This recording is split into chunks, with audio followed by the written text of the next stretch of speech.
I want to get back into the realm of college football here.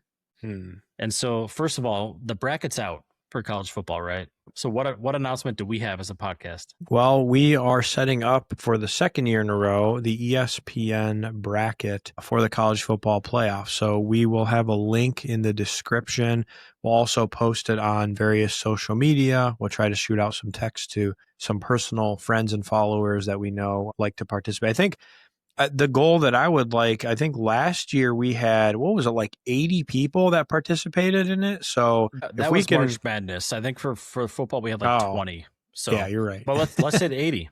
Screw it. Let's do it. Yeah. I was going to say, if we can get past whatever last year's number was, that would be awesome. So, if it's 20, let's get to 30 or 40. That'd be great. But if you're interested, please play. It's free. There's no payment or anything required. It's more just for fun. So tell a friend, send the link, and get your picks in before Friday. Yeah, and there will be a non-disclosed U.S. currency reward for whoever wins.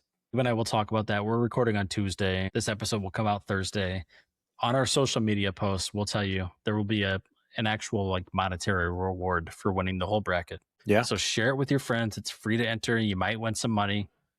And make sure they follow Single Barrel Sports on all social media platforms. Yeah, definitely. Deep, let's talk about these games here. I want to talk about the first round of the college football playoffs here, and then we'll both select who we think wins it all. First round, Alabama versus Oklahoma, number 9 versus 8. Bama, 1.5 point favorite.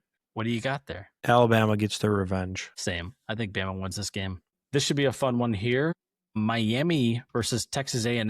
And if I've been saying all year that I think A&M is good, but I think they're overinflated. A&M is a 3.5 point favorite playing against Miami. Who do you got there? A&M, no question. I'm actually going to take them too. I'm surprised Miami made it into the playoffs, although I'm happy they did, but I'm still going to take A&M. These next two games feel like a freaking joke to me, and we can do a whole episode maybe prior to the college football starts next year about the playoff format. But we have Tulane versus Ole Miss. Ole Miss is a 17.5 point favorite. Who do you got? I can't tell if Ole Miss is going to be in revenge mode and put up 100 on Tulane, or if this could be a nightmare situation for them. This is actually a much tougher choice because of that, because it could go one way or another. I am confident in Ole Miss to win this game and cover the spread. Yeah, this feels like an insult to college football. I don't like the Power 5 rule that they have with the conferences. Tulane is a good team. Do not mistake this for me shitting on Tulane as a team, but this should be like Texas or BYU. Or Vanderbilt. This should be a more competitive football team. Ole Miss wins this game by more than 17.5, and everyone has to revisit this rule next year because of this. Sure. Last one, James Madison versus your team, the Oregon Ducks. This is crazy. Insane. Oregon is a 21 point favorite in a playoff bracket. What are your thoughts there? First ever home game for Oregon, playoff game. Last year they got a bye. I'm actually thankful that they're in the number 5 spot. I like this spot for them. A lot of question marks. They have their 3 best wide receivers apparently reported to practice this week, which all have been injured. I don't know if that means they're going to play. It could be a decoy. One of their best freshman defensive players is also apparently practicing. I have to pick James Madison because I think it could be a 20-point game instead of 21. So give me James Madison just because of the spread, but I like Oregon to win the game, of course. I think this is some of your reverse psychology just to make sure there's no hidden pieces here. Oregon wins this game. It's going to be like a 35-0 or more game. This is an insult to college football playoffs. James Madison does not belong. We need to change this freaking rule. Make it a Power 4 conference, maybe. Power 5 is insane to me because we look at the top 12, it's made up of 3 conferences. It's crazy to include 2 conferences that don't belong. Deep, who wins it all? Who do you think wins the entire thing? And we'll follow up on this each week. So we'll do more picks. But right now, who do you think wins the entire thing, the national championship? Man, such a tough question. Man, I can see a lot of different scenarios, and there's so many things that I want to like explore. We can probably try to do that. Don't milk it. First impression. What do I you got? know. First impression tells me Georgia has potentially the easiest path, but I don't know that they win it. I mean, they might have to play Ohio State. Yeah, give me Indiana with the surprise of the year. Give me Indiana to ride Mendoza and the high of the Heisman and the crazy season that they've had and finish it out. To quote the cornball Mendoza, you think they're going to be the flippin' champions? There's one team I've been saying since the preseason. You've already typed it in. I can see it. You're already Deeb is writing down our predictions. He knows. I've predicted one team to win the national championship all year long, and it's the Georgia Bulldogs. Go Dogs! Georgia on top. Let's go. SEC rules. Big Ten best conference, but not this year. SEC rules. So I can speak it into existence. My ideal scenario is Oregon faces Indiana in a rematch, beats them, gets their revenge, gets to the final, plays Ohio State, beats their ass, somehow wins a national championship in a rebuild year, and we all celebrate at the end. My upset. I'm going to choose my upset. The team that beats Georgia, okay? Oklahoma. Don't sleep on them. Wow. Don't sleep on Oklahoma. I'm not sleeping on them, but I think Bama's out for revenge. I just think if Oklahoma beats Bama, they could make it to the national championship, and then anything could happen. They could. They have a good defense. They could stop Indiana, but it's yet to be this seen. Might also be some reverse psychology for your boys. I'm trying to do your strategy for you. Yeah.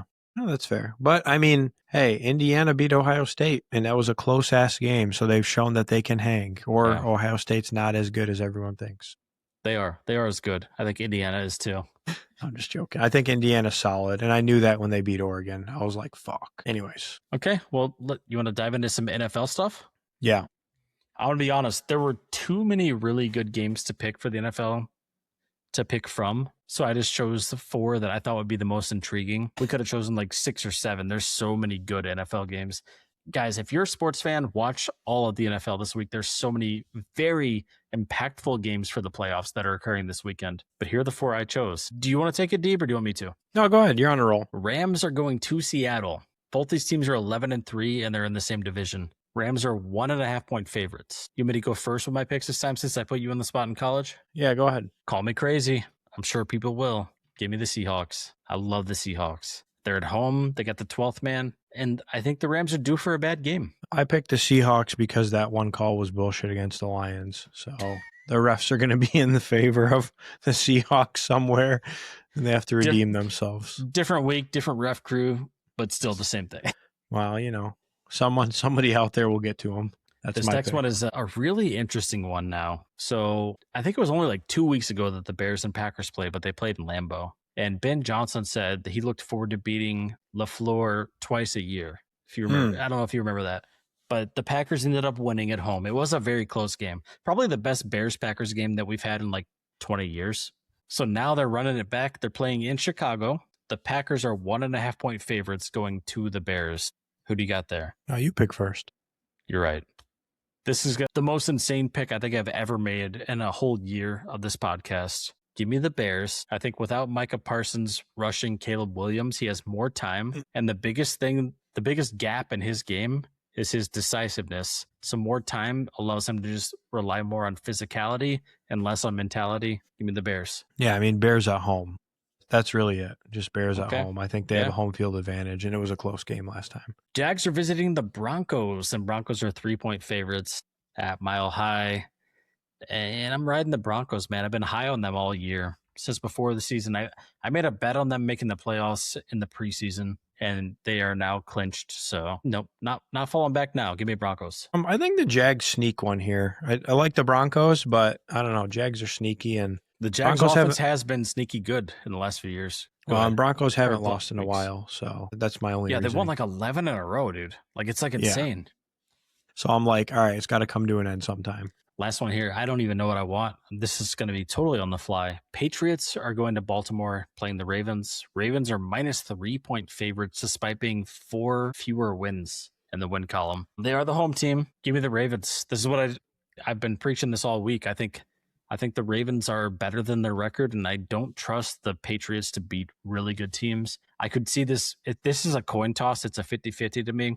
I don't like the -3, but gun to my head, I'm choosing the Ravens. Yeah, I just like the Pats. I think the Ravens they're good, but the Pats are better. Would you say the Ravens are washed if they don't do it this year?